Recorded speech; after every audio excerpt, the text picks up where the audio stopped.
Come, spellweavers, reavers, rogues, and men-at-arms, and answer the call of adventure. Pick up your sword, your axe, your spellbook, your bow, your rulebook, and your dice, and join the forces of good in their eternal fight against vile monsters, conspiring min-maxers, horny bards, and blood-soaked murder hobos. Discover the treasure trove of role-playing games here on Rollin Bones. My name is Ryan Howard, and I shall be your guide.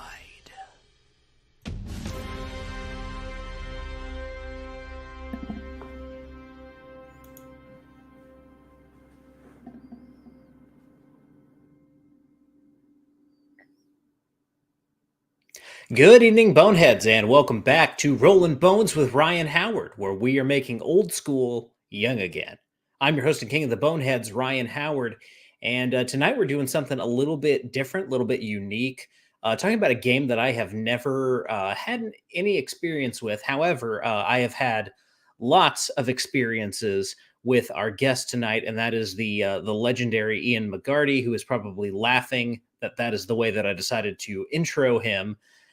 We will be discussing his Kickstarter that is ongoing right now for Shadow of the Brutacorn, which will be a third-level adventure for Neon Lords of the Toxic Wasteland, which is a mouthful of a game title, but it's one that has some kind of interesting quirks that it doesn't necessarily share with some of its peers.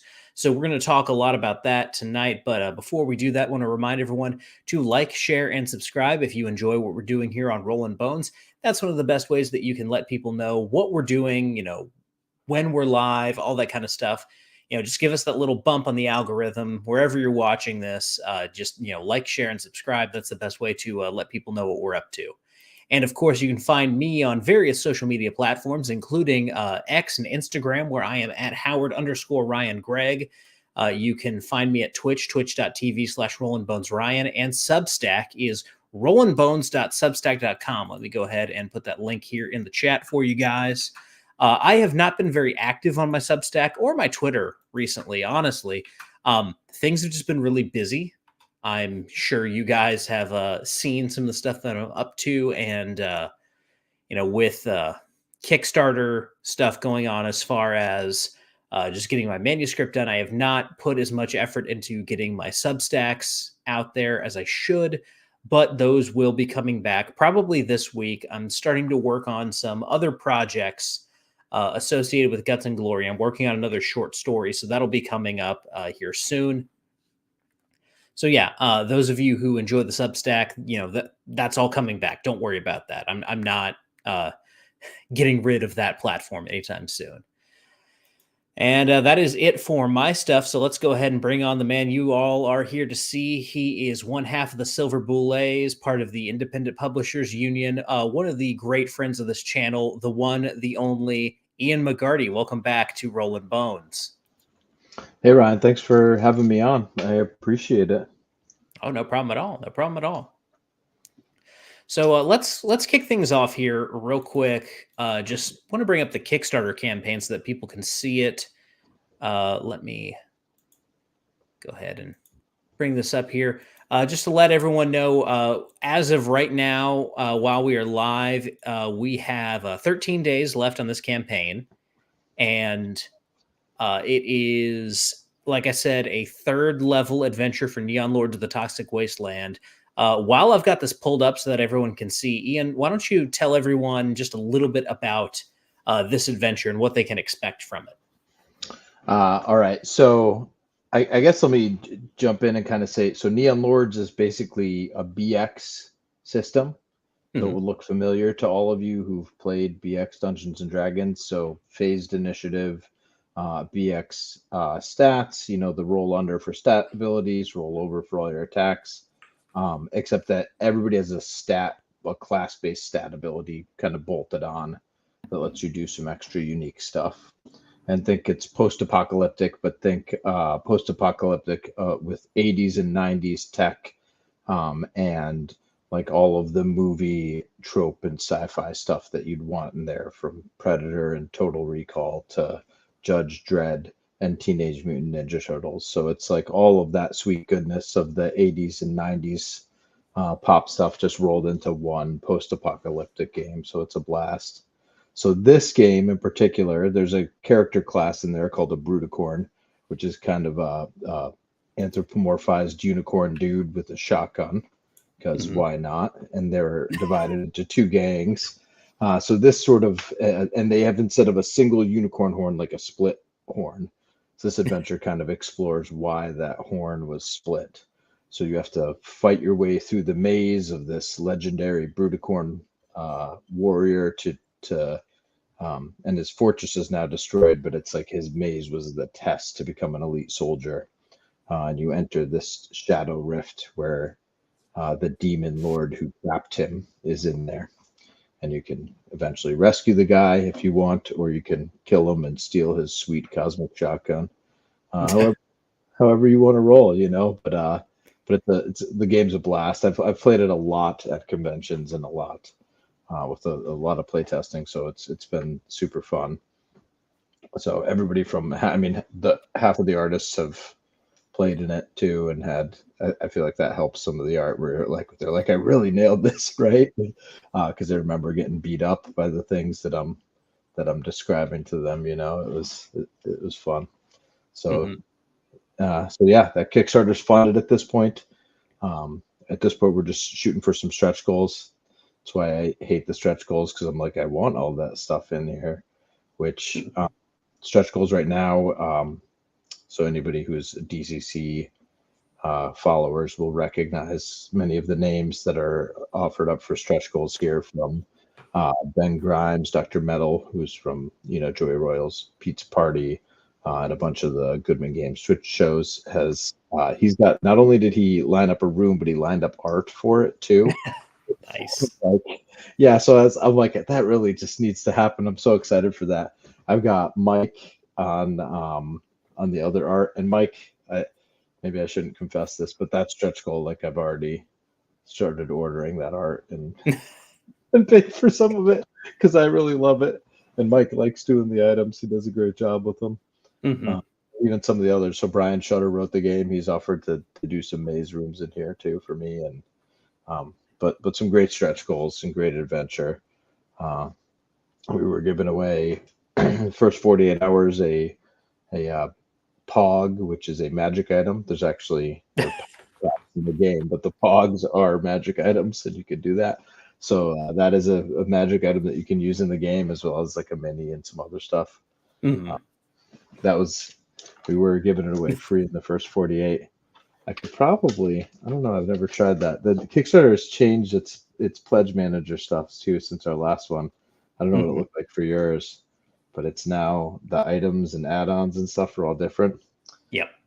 But I might be able to add the Pog as a free item too. If I can, what I'll do is I'll check that out tonight when we're done. And if I can, as a Rollin Bones special, I'll add a 24-hour pledge, so you guys can, anybody who's listening can jump in and get that free Pog power cap. That was art by Jason Bronkowski. Actually, if you scroll down a little bit, you can spot it there, the art for it. And it's that, and then the demon's face on the other side. So it's really, it's great. It was a blast. Nice. So, and I was handing some of those out at North Texas too, as a promo. But this game is, everything a DCC fan would love, wrapped into some post-apocalyptic. So crit charts, high highs, low lows. Yeah. all of that goodness. It's a great game. It's one of my favorites. So the first time I played it, I was hooked for sure. Yep. And was like, I have an adventure for this. Like just reading into it. The character classes too, I should share this. So you could play a cybernetic Reagan, who's just like a Terminator Reagan who's lasted throughout. And he has massive hit points because it's his stats that are his hit points. But he requires RAM, so like data tapes, to do any actions. So you got to keep feeding him memory to keep him active. It's great.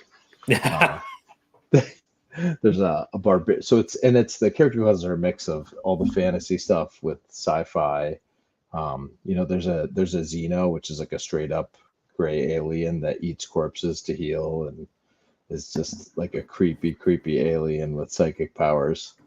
Uh, they've got a cosmic barbarian that snorts stardust but other than that, it's just a barbarian, Hmm. The thief is a straight up ninja. You're just like, it's very pleasing to play because it's a very much a ninja Hmm. with all sorts of bonus action, like bonus attacks and like hiding and stealth actions. And the crit charts for the ninja are great. Hmm. If you hit And a I was crit, told. no, Oh, go ahead. I'm sorry. I was told by friends of mine who are more familiar with this game than I am. Unfortunately, I have not had the chance to play this, but I've been told by friends of mine that some of the deities that your player characters can encounter and worship are in fact wrestlers, which is of course of interest to me. Those of you who know me well know that. So like this game just sounds bonkers in the best way possible. Oh, it is. It's so the Macho Man Randy Savage has become deified by fighting off this great through his superior combat prowess and this long story and a gathering of heroes. He became the main deity of the pantheon. Hmm. There's also like a sentient satellite that's a god, and that's like trying to benefit humanity and some other stuff too. But it's great. It's like every everything you loved about all that 90s era tropes, like just roll like the wrestling, everything. All right, I swear I should mail you a rule book because you would look at it and it'd be like, oh my gosh, where's this game been all my life? Hmm. It's a blast to play too. Hmm. So it doesn't take itself too seriously, which I appreciate. And before we kind of go off and talk a little bit about just the game in general and some other things related to your project, just want to take some time to show off some of this art that you sent over for people to look at. Those of you who are not already sold by the premise, here is some of what you'll be dealing with art wise. And so I'm informed by the title of this image that this is a kind of a satyr take on Zaymot and Tomax. For Yeah, those of you so who are GI Joe fans, I don't know what you're talking about. There's no GI Joe influences there. It's and even if you look at what of the weapon the guy in the front is holding, it's I'm not saying that he works for Cobra, but that's pretty. Yeah. So there's some very, I mean, much in the vein of the game. It's pulled from all of those genre classics that like there's some nods to quite a few of those. Mhm. Everything from I should have shared with you too. I've got so all of the items I made a really cool like retro menu for all of these items I made, but they are very much influenced by by different here. Let me go to Mhm. my document and I'll give you a couple. So we've got Rising Sun headband, which is a burnable magic item in this, which is a very clear Karate Kid nod. Mhm. Um, we've got the Pyramid Mines pin, which is another like magic item you can get in this. So it's this shiny pin constructed of Xeno alloy salvaged from a reactor explosion on Mars. Mhm. So I don't know if you know that one. There's Snake's Bite tripwire, which I don't know if you. I recently rewatched this movie too, but the Escape from New York. Yep. One of my favorite parts about that movie is when they like showed his gear. I used to Oh yeah. pause that. I used to pause that VHS, there like quite a bit as a kid. Mhm. And yeah, so there was, and it took me forever to figure out what everything was, but there's a weird tripwire. It's the orange thing that looks like it has a ring off of it. It's actually Yep. a tripwire, um, which it never gets into, but that was a lot of hunting in libraries pre and early internet days. So to figure out what that was. Mhm. But so a lot of nods to that same genre type. So Mhm.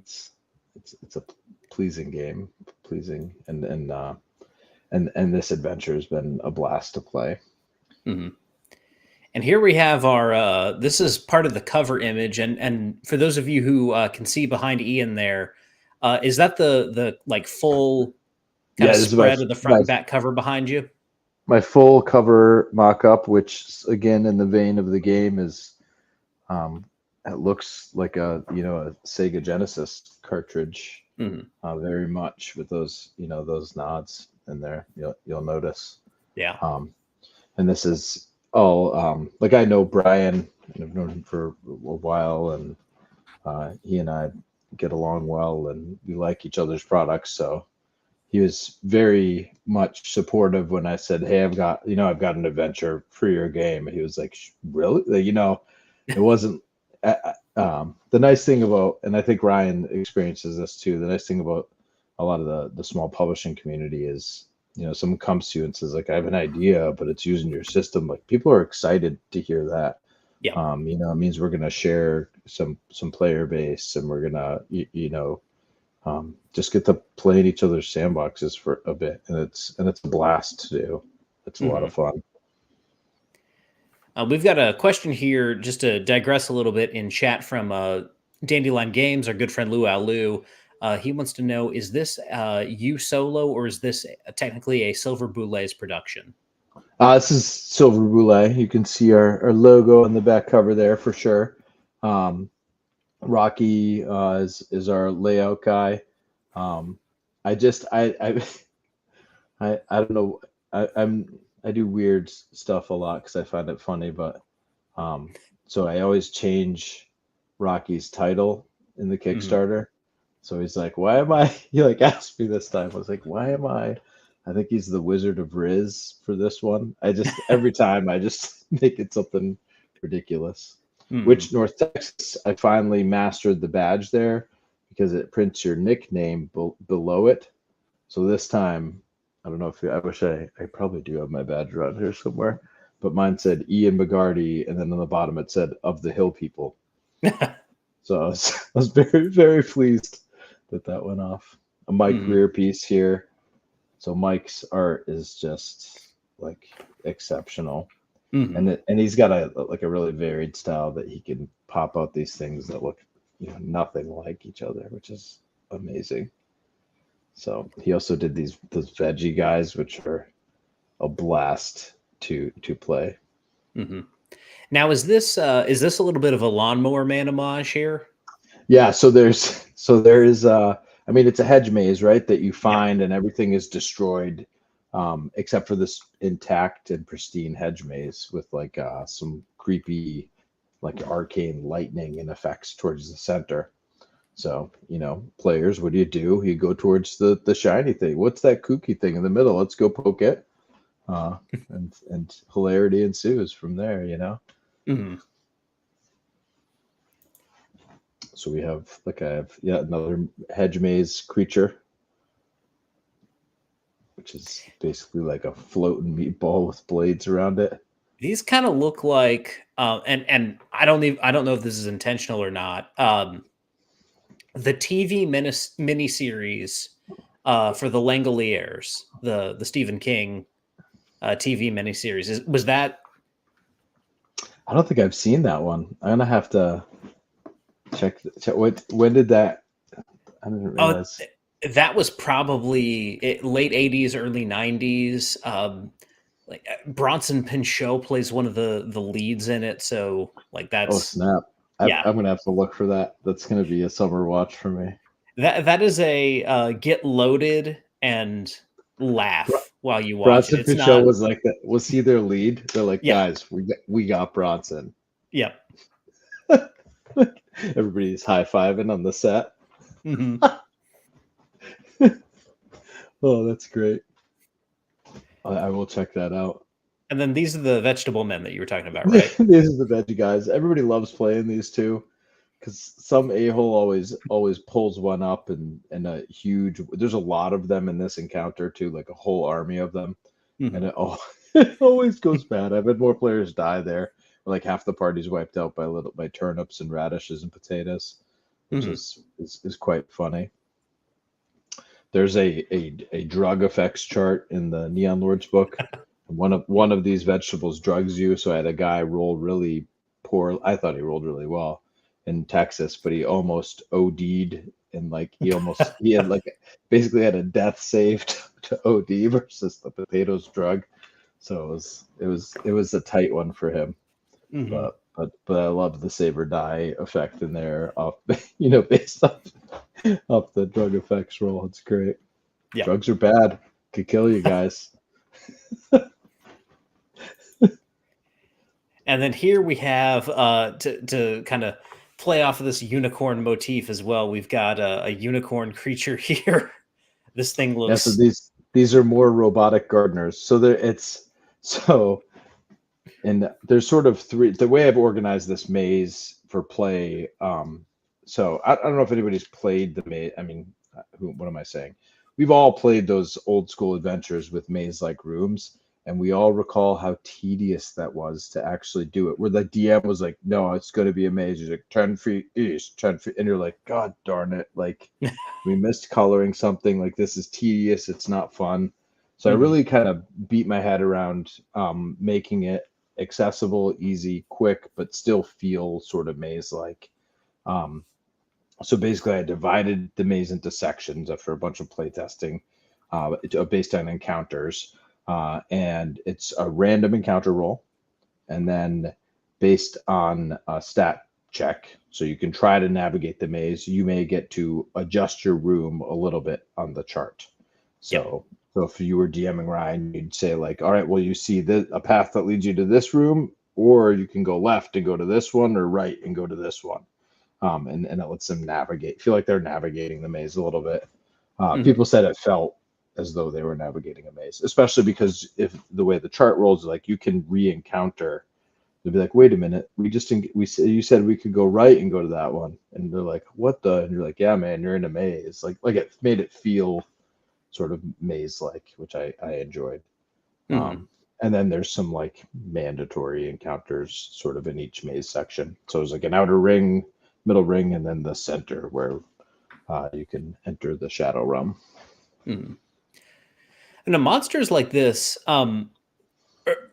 they really kind of produce something interesting in a maze-like environment, whether it's actually a maze or a dungeon that is maze-like.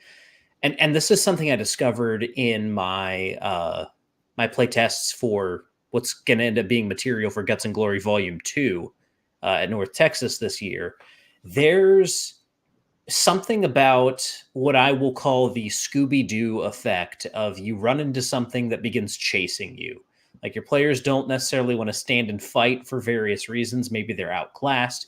Maybe they have something they want to do. But there's something, the sense of urgency when a creature starts running after them that really makes the dungeon environment a little more harrowing, a little more interesting. And I think that's something that's not used as often as it should be, especially these days. So, something like this.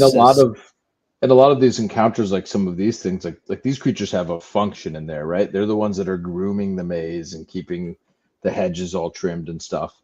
So they might not even be hostile to you depending on what you're doing. But if you're acting like a jabroni and like, cutting down hedge bait, like they might also try to eliminate you. Like, oh, there's a giant hedgehog in the maze. You got to eliminate this thing. Like, nope, that's an interesting point too, because you're definitely going to have that player who's like, I'm just going to fireball my way through this hedge maze, or I'm just going to like cut directly through the walls in the direction that I think this thing is going, and having something that's like, hey, quit doing that, that creates some consequences there. Lou was asking who this one is, and this was Mike Greer again. Mike's, like I said, Mike's got some range. He did the veggie guys, which are terrifying. Like when I first saw that art, I would like wake up at night like cold sweats from the creepy potato guy with like 50 eyes just staring at you. It was a lot. Like, who thought of this? Like, oh wait, it was me. Sheesh.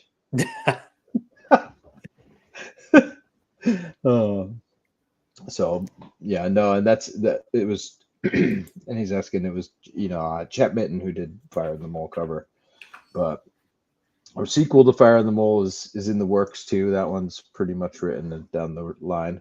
But Rocky and I have a fantasy sandbox planned on this one where he's done the majority of it's majority of his writing and authorship. I have done some like encounters and filling out because it's going to be a big adventure, likely a hardcover book, but huge hex map, great adventure, very much fantasy, like that fantasy feel that Rocky nails every time.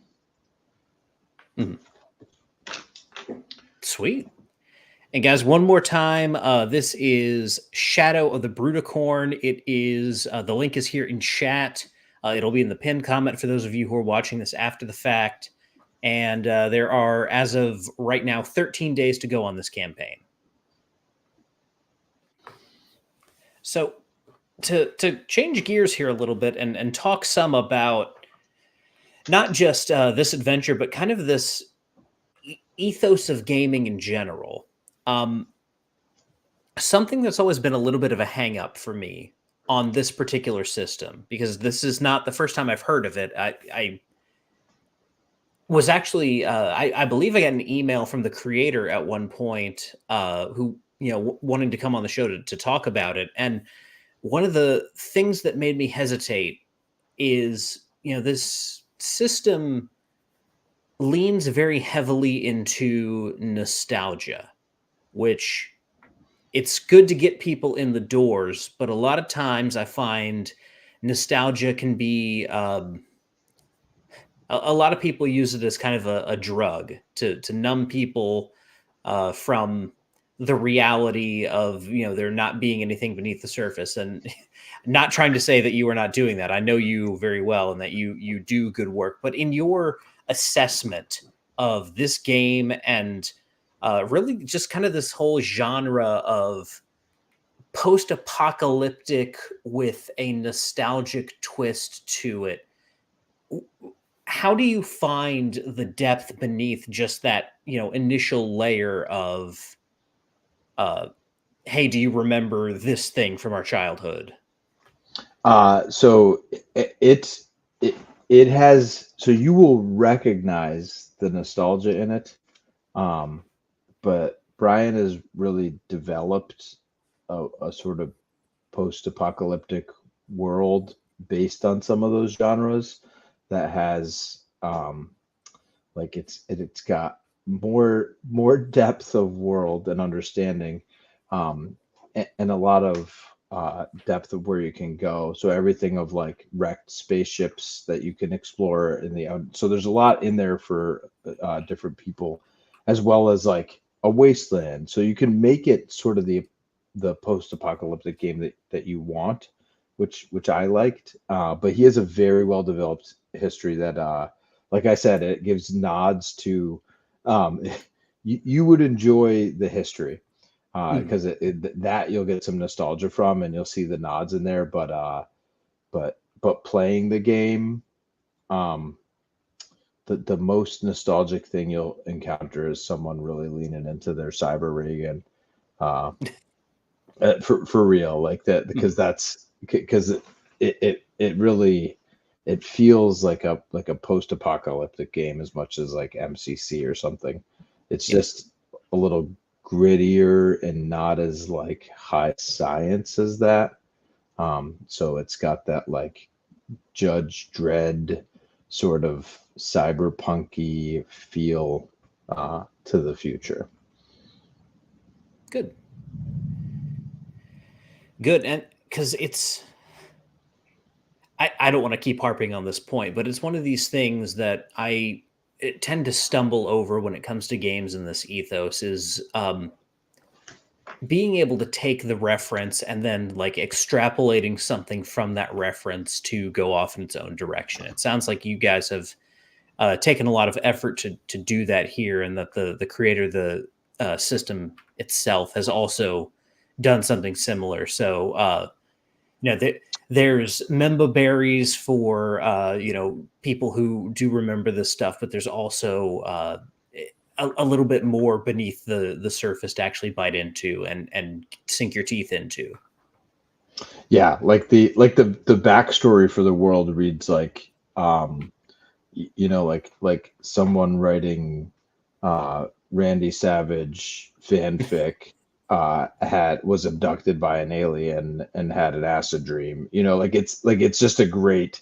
It is novel and unique, and but it leans into a lot of those tropes that I think that you and I both grew up in enjoying.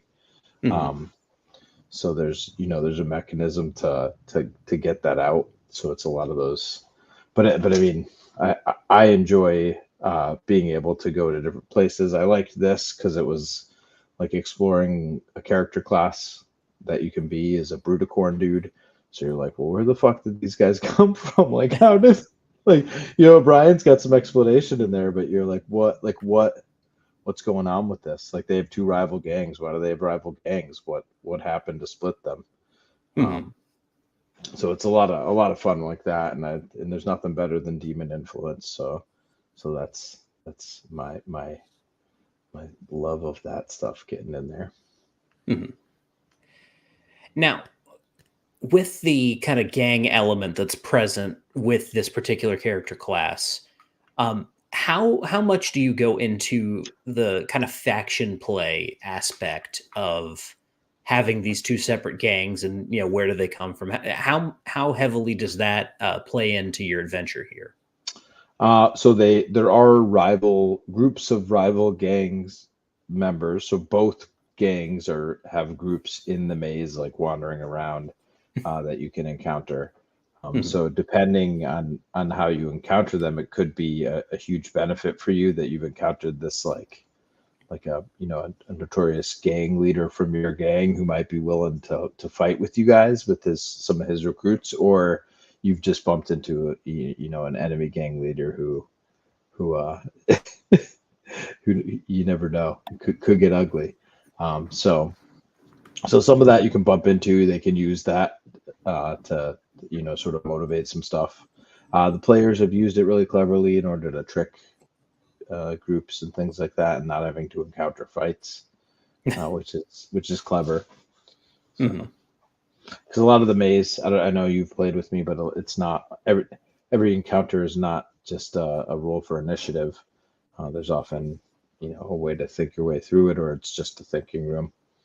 Yeah. So last time I played too, I think they they knew there was like a thinking puzzle, and they were like, "Well, we could just move on. There's nothing barring us." So, and it was pretty late, so like, yeah, let's keep going.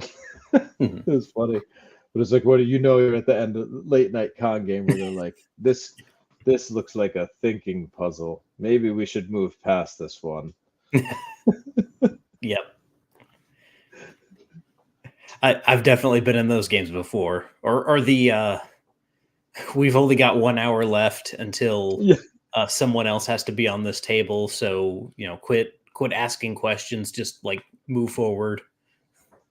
yeah, I think we did that the same game. There's like a big ass manticore that's trapped in this maze, named Gorthax the Tethered. And they started like one of the players was like trying to negotiate. There was going actually pretty well, and then someone was like, "Oh shit, look at the time!" just started opening fire, Yep. uh, and it did not. Like half the players dead. They killed them with a crit, like a one shot crit, the headshot. It was great. Hmm. Um, it was a blast though. So deadly combat, that's for sure. Hmm. No, the faction stuff. I ask so many questions about this because faction play is something I've been thinking a lot about, especially with how heavily it plays into my own setting. But when it comes to these particular kind of Brutacorn factions, is that determined when you create your character, or is that something you have to like role play into? You could pick. They Okay. have different abilities. So the Bruticorns have like just like a My Little Pony has a magic horn that lets them do things. Like they have different magical abilities. One of them uses their horn more for melee combat, while the other uses.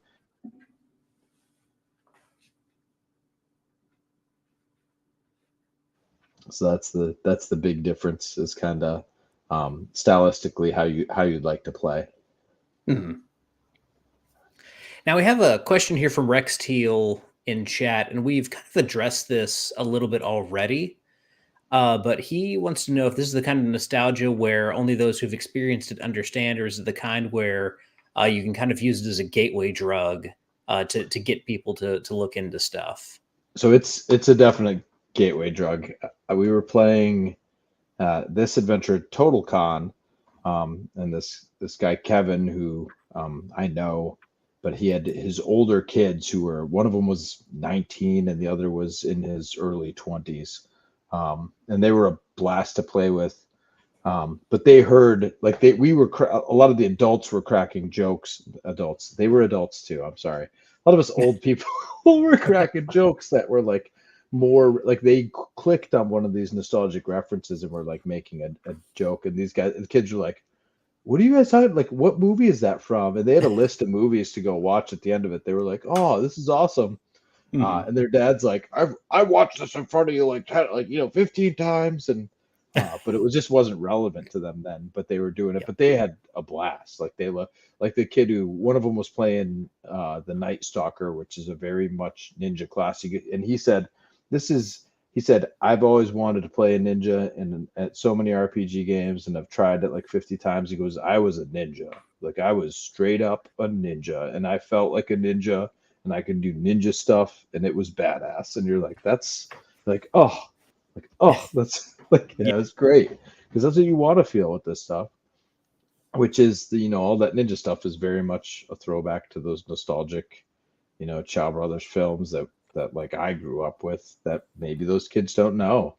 Mhm. So it's in there, and there's references to it that, but it's still just so much fun to play.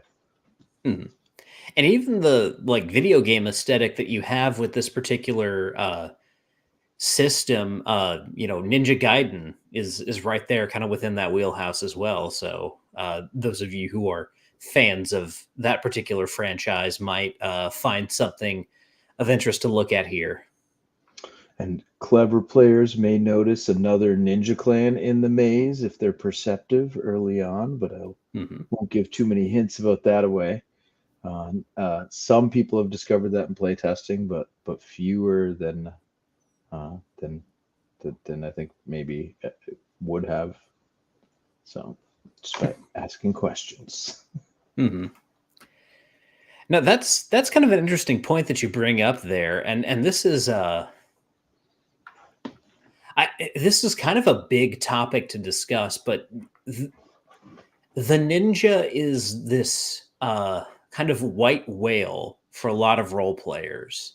The the promise of a lot of late 70s, early 80s role playing games that attempt to produce this kind of characters that you'll be able to embody the ninja, even the monk in its earliest form. Uh, as I talked about with Levi about a year ago on the show, was based on the Destroyer, Remo Williams. But even that particular monk that you find in early D&D, it doesn't really do all the things that you expect, like a movie ninja, a Shaw Brothers type ninja, or a Chuck Norris type ninja to do. Eh, What is it about that particular archetype that's so difficult to emulate in role playing games, in your opinion? I think some of it is the sort of reactive and speed nature of those things, right? Like, how do Hmm. you create a character that seems like it's able to, like, block 100 blows and fling 1,000 kicks in the space of an eye blink? You know what I mean? And Hmm. I think Brian has really nailed it with this. Like, the ninja thing can spend his class ability points to attack. So it's phased combat, right? So you're looking Yeah. at like like movement, missile, spell, melee. Like every round. So Hmm. the ninja can use his points to act in almost all of those rounds. So like the ninja could seem like, and they're not like huge attacks. Like, he's not chopping heads off, but he's doing a D4 or a D6 every single one of those rounds if you're spending your points. So it feels like a ninja. Like you're always acting, like you're always able to jump out of the way, like you're always kind of able to use a little bit of smoke and mirrors to get yourself ahead, which is a blast. And Brian has sort of balanced that, so he has a sleaze ability score, which exactly what it sounds like it is, but it is one that can fluctuate. So and it's nice to be able to mitigate or have an effect for shitty player behavior too. So like you murder the village of baby orcs, then like you're all going to be super sleazy now. Everybody increases their sleaze. At some point, like many ninjas get a high enough sleaze that like they're not allowed in cities. Like they'll see them and just chase them off and attack them. Like the guards will just see them and attack them because they're that they're like, oh my god, like this guy's wanted. Like start shooting him. So there's an effect for some of that too, which you know is fun to play and navigate. But it's just like you can't be known as a ninja. You have to go into the city in disguise if you want to get anywhere, man. You better avoid the like. Why is that guy hiding in there? He's like he's can't let the cops see him. You know, and that's another sort of shackle or hamper on the players that they've got to deal with. So, and it's a fun one to role play.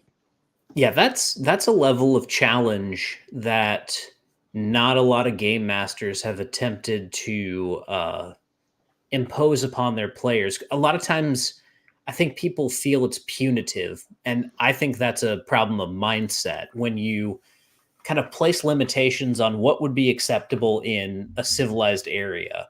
So I like with my city adventures, this is something that I think about a lot. Can you just walk up to the gates of a city in full plate armor and be admitted and everyone just be okay with that? Yeah, right. Like you're like it's you full armor with your weapon drawn and your group of 12 crossbowmen. Like, pardon us, we'd like to come in. You're like, wait a minute. You look like an invading force. Mm-hmm. Yeah, that does make sense. And people, you spring that on your players, and players their knee jerk reaction, and like every time I post about this online, I encounter someone like this. Everyone's just like, "Hey, come on, it's just a game. Why are you being like this?" But if you look one layer deeper than that, I think you find this is another. It's a puzzle. It's a different kind of puzzle. It's a social puzzle, but it's challenging the players to have what they need on hand in case shit hits the fan and you have to actually jump into action. But you also need to be able to like navigate and not draw attention to yourself in these environments so that people aren't immediately trying to kick down your door and like blast you as soon as they see you, because realistically that's what you'd be dealing with. And so having to, as a ninja, either literally sneak into the city, stick to the shadows, and not be seen, or come in disguised as a truck driver, or whatever it is you're going to do to disguise yourself. It's another level of gameplay. It's another type of puzzle solving that's not just move this block over here in the dungeon and see if you trigger the mechanism so that this door will open. There's a lot of different ways to implement puzzles in games, and I feel like this is one of the more underutilized ones. So I like that is a system in the game. I like the Ninja Turtles lived in the sewers. Like that's Yeah. pretty freaking sleazy. Like that's pretty like they were hiding around all the time. Like so that's I mean there's something of that nod to there and the way that he's built it mechanically. I also think that's sort of where for me at least one of those lines that cuts to the quick with like new school and old school players where like items are important. What you pick and carry is important, and could have a game effect. Like is it the rope? Is it? So I think in this too, like those items can be just as important and can limit you. It's not so much MacGuffin as what you can usefully carry and take around. I do like there are guns in this one too for like a fantasy feeling role playing game. I think he deals with that well, which is he ignores ammunition, but it's rounds of it's just gun capacity, and you got to reload. So you're basically just if you've got a 6-shooter, you're counting your 6 rounds, and then you got to take a round to reload, which I like. It kind of puts an ease into it that removes some of that heavy level accounting, but still kind of like makes the players accountable for, not shooting a bazooka every time. Yeah, and I mean, with ammunition counting, when you start to incorporate, especially automatic weapons, it does get kind of down into some nitty gritty, and I think there are good ways to even impose ammo tracking with that, and I think like having players count magazines instead of individual rounds is probably the best way to go. You've got a carrying capacity that allows you to carry 4 magazines. Each magazine has 15 rounds in it, or 30, or however many, depending on the capacity of your gun. And then, yeah, you have to reload after a certain point. Takes a round to reload, but then you can only do that so many times.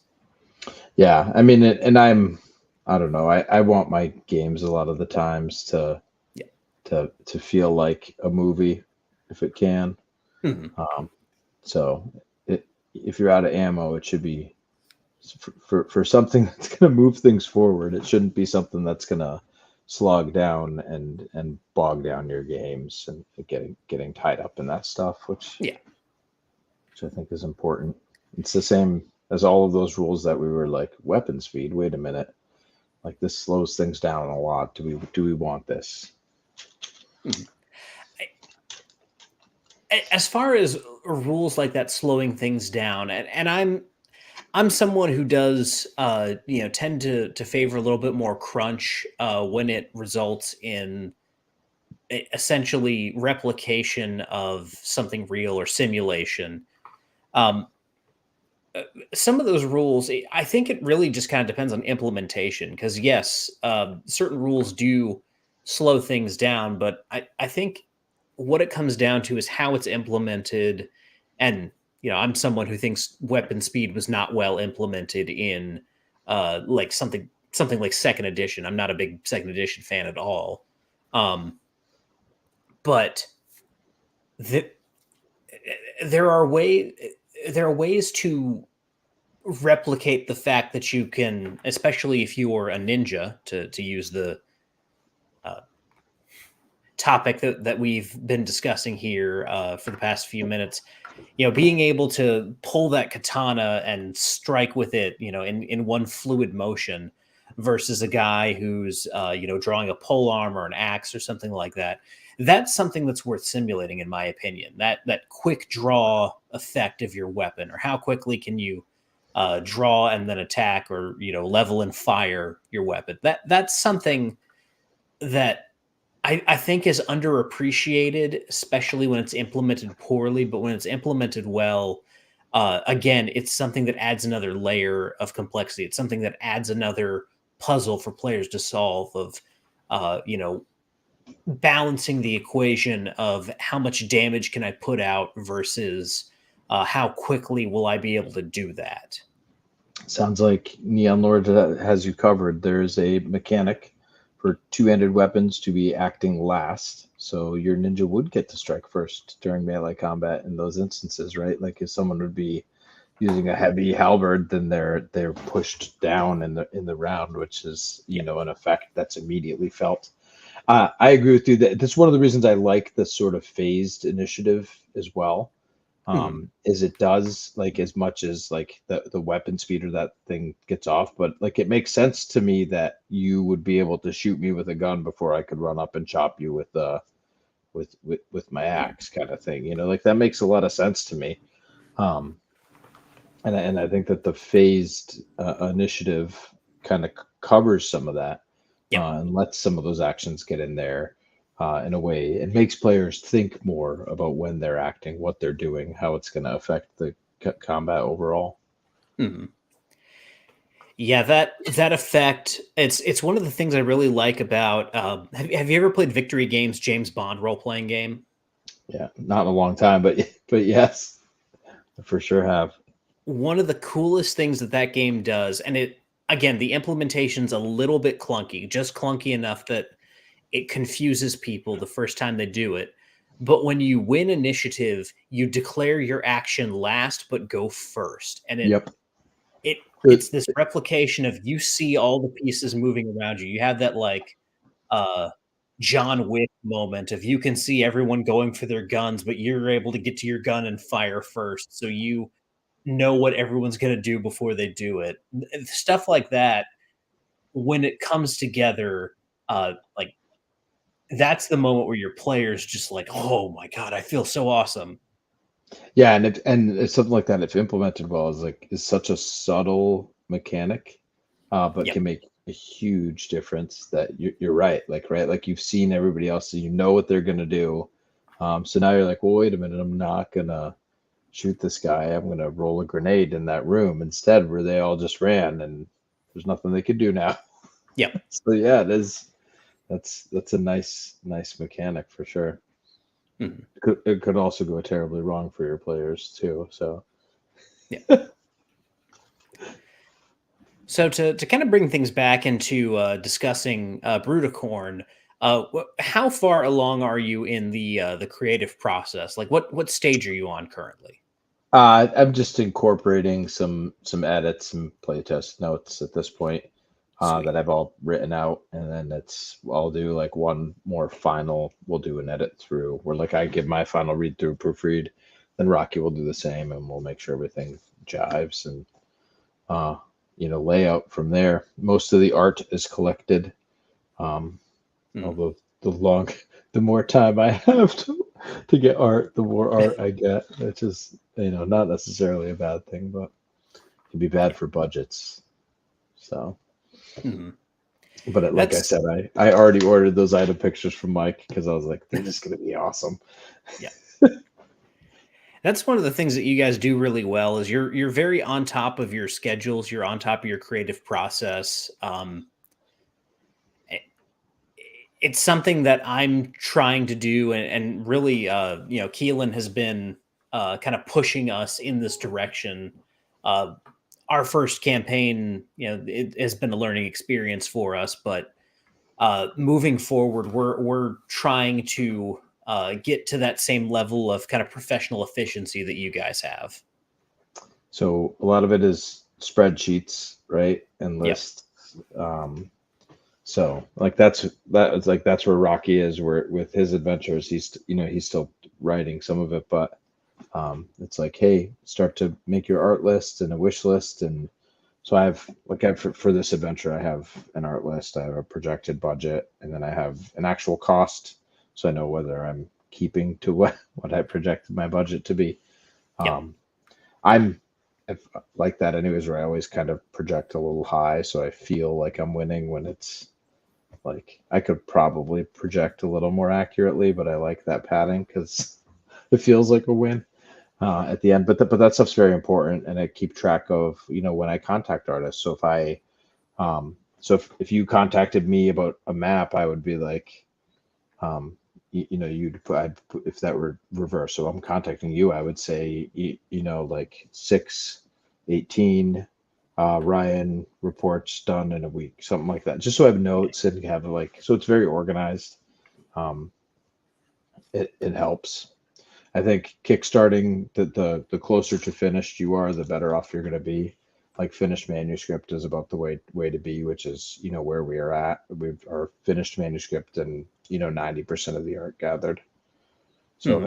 at this point, technically, we could we could print right now with the art we've gathered. I'm just sort of collecting bonus pieces, like I said, but they'll be awesome bonus pieces, so it'll be worth it.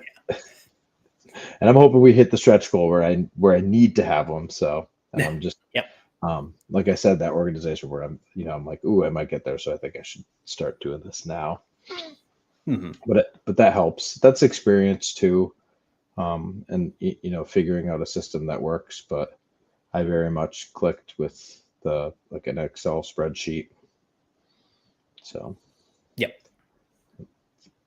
it's what we do, especially where Yeah. you're working with Keelan, where you guys are distant. Like Hmm. Rocky could go look in the spreadsheet and be like, oh, like you in contact so and so, or I don't have to, um, or picking a lead on that kind of thing. Yeah. Yeah. Definitely. So I guess as we kind of get towards the end of our conversation here, one of the other things that I'm thinking about, kind of within this realm of these post-apocalyptic games, we talk about how many fantasy games there are. There's also a lot of post-apocalypse stuff. There's Gamma World still has a lot of very loyal followers. MCC, an ecosystem that you guys play in a lot, is still very popular. And now there's Neon Lords making a big buzz, and I just got the notification that X Crawl is being shipped to me. So there's lots of fields to play in this particular genre, and it's one that's in demand with the popularity of that Fallout series that came out not too terribly long ago. So with that in mind, why should someone look at Shadow of the Brutacorn? What's your pitch to people who are taking a look at the wide field of options out there? Why should they pick up Neon Lords of the Toxic Wasteland and Shadow of the Brutacorn along with it? In your words, in your opinion. I think the system it's an OS system that will feel very familiar to a BX player. So if you're playing OSE, if you're playing any of those, this will jive with you in a comfortable manner. And the mechanics that Brian has bolted on really kind of make a smooth and easy transition into some of those post-apocalyptic powers and effects without making it like this crazy new game that you have to try to figure out. Mm-hmm. So I appreciated that, and so is that same old school feel. You could very easily, like it's right alongside there with DCC. Actually, Neon Lords is now, I think, distributed by Goodman and is partnered with Goodman for some stuff. So they're kind of all in the same package at this point, I think. But this one, I think, has this is the one I would pick when half of your party wants to still play Dungeons and Dragons and the other half wants to play Mutant Call Classics or Gamma World. This is the one that's going to thread the needle between them. Where you're like, dude, well, you could still be, all right, you can be a barbarian, or you could be a straight up wizard. There's like the classic D&D style wizard in here. So all that's in there for the fantasy thing. And so I think that's what I liked about it, was that it wasn't just a post-apocalyptic game, but it was that mashup of all of those classic fantasy characters we know and love with some of that post-apocalyptic stuff. So it's like truly there is, I defy you to find a character class in there that does not look like you would have a blast playing it. Mm-hmm. And there is, if you have the book or have looked in the book, there's also a hidden character class in the book. So take the time to police your book and you can find it. Mm-hmm. Yep, it's always good to have book control, ladies and gentlemen. You should always be familiar with your rule book. It's a good rule of thumb there. That may have been a hint about what it unlocks. Yeah. So there's some it's a fun system. There's some great stuff in there and like I said, it's got something for everybody. It really does. So you could really lean towards a fantasy heavy game or a sci-fi heavy game with this system, which I like. Mm-hmm. And now you guys are some of the busiest guys I know in role playing. You do a lot of campaigns on a regular basis. It wasn't that long ago you guys did Spattered Patina, the Barbarous Blades. You have Fantastic Geographic that you guys do. What's next for Silver Boulets once this campaign is fulfilled and in the hands of the backers? So from here, our goal is that longer form fantasy adventure by Rocky and I, mostly Rocky. It's kind of his baby. He's got a great story in it. So that's going to be a much larger hex crawl. It's looking like it's going to come in at a hardcover the way the manuscript's coming together lengthwise. From there, we have so much stuff in the pipes that it's a lot of the reason we run stuff quick is because I've kind of always got something in the pipes that's ready to roll. So we have anything from a sequel to Fire in the Mole, a Mutant Crawl Classics adventure where you go on this underground lava adventure. We have another issue of Fantastic Geographics, which I believe our theme is islands. And we had some contributions from Merle Rasmussen. It looks like we're still talking to him about some of that stuff. But so that's in the pipeline too, as well as some other adventures for lots of stuff. Potentially a Shadow Dark adventure down the road. So there's lots of stuff. We love games. We like making stuff. I'm also doing like a bunch of mapping. Rocky is working with Solarian and Jason Elliott to get some stuff done. So we like to be out there. Like I said, I did some maps for you. We always try to get out there in the community. I've got some stuff for John McGuire. John McGuire and Brian Shutter have I don't know how much they've talked about it yet, but this sort of short form zombie game that is a blast. It looks good. So I've done some mapping for them for that, which I've got to finish up. But that looks like a lot of fun too. Is that part of the 3-2-1 action series? Yeah, I believe it's. I think that's the system he's written it for. I believe I'm going to get the chance to play it, so I'm pretty excited about that. That should be a blast to be able to see that and play it with them before it goes. Yeah, I love John. I haven't talked to him in a long time, but he's a great guy, and he's the best. I love talking to him. Yeah, and I think that's a good message for anybody out there who's like, I got an adventure. I wish I should. Like, you should try, man. Like, you could do it. You could do it without losing money. So you could do it. And I think it's just a matter of how much you love it and how much time you do it. And I think that's for Rocky and I. The thing is like we're having fun doing this. Like this adventure was so fun. Everybody who played it has been just had a real blast playing it. Which is the goal. Like we're here to have a good time, and hopefully you can with the help of some of our products too. Yep. And one last time for everyone, this is Shadow of the Brutacorn, a gnarly adventure for Neon Lords of the Toxic Wasteland.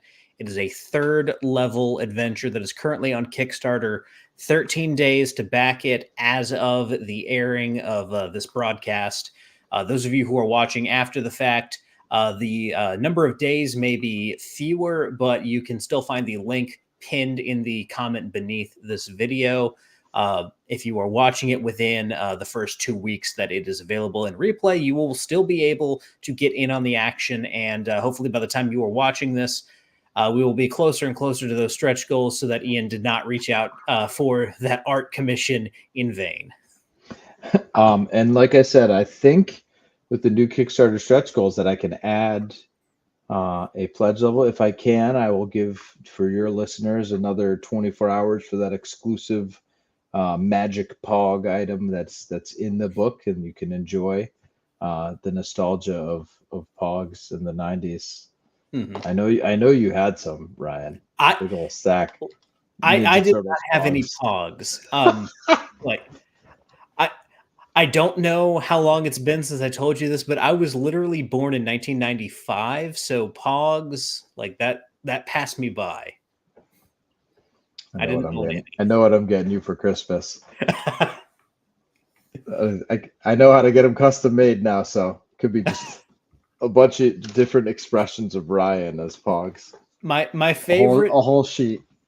My favorite Pog that I've seen is the one that on one side has prison bars over OJ's face and it says guilty. On the other side, it says innocent. That's great. Oh, let's just wait. We could do some really cool ones. They could do a whole sheet of 6. So we could have some fun with this. Nice. I appreciate the time, and please check us out. Like I said, we fulfill quickly. We always have, like Ryan says, we manage our projects, and we love producing stuff. That's a blast to play. So, and hopefully Ryan, hit me up. I know you've got the young children now, but if you want to squeeze a game in, we should arrange an online game a night for a couple hours so you get a taste of Neon Lords. Yeah, I'll see what I can do. All right, well, guys, that is going to do it for Rollin Bones this week. Next week, once again, Wonky will be joining me for the latest edition of Get in the Ring. We are going to be talking about a couple different topics again, but I think the one that we're really going to hone in on for this particular week is, let me see if I can find it.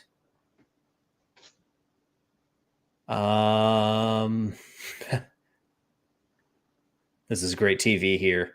Well, I'm looking for it. Give you a little theme music. Yep. It's wonky. It'll be a great topic. Yep, it'll be a lot of fun. I believe we're going to be talking about the aesthetic of RPG books. Oh, something that we've talked a lot about. So that's and Keelan has an eye for, like, some of his cover work is, I don't even know. It's hard to visually describe it. It takes the RPG aesthetic to the next level of metal, in my opinion. So he has a firm understanding of that, the way that many people don't. Yep. And the thing about RPG books, there seems to be this kind of binary thinking around them where it's either, very utilitarian, very easy to read, but very clinical, very dry, very boring, or super over the top, very stylized, but very difficult to read. And everyone has the two examples that they can think of in their mind when they say something like that. I know the examples you're thinking of, Ryan. Yep. Yep. Oh, that's lovely. That sounds like an awesome show. Everybody should tune in for that. Mm-hmm. So that'll be next week. And then July's already starting to look pretty good for us. I am going to be talking to John Watson, who is creating the Dragon King's Dungeon Crawl Classics port. So we'll be talking a little bit about some Dark Sun in July. And then also my good friend Alchemic Raker is coming back to talk about his chainmail clone that he just recently released. So we'll be kicking off July in style. But of course, next week, Wonky will join me for the third edition of Get in the Ring. One more time, Ian, thank you so much for coming on the show. It's always great to have you on, always great to talk to you. And until next time, guys, whether you rolled a 1 or a 20, I'm so glad that you rolled your bones with me, Ryan Howard, and I will see you guys next time.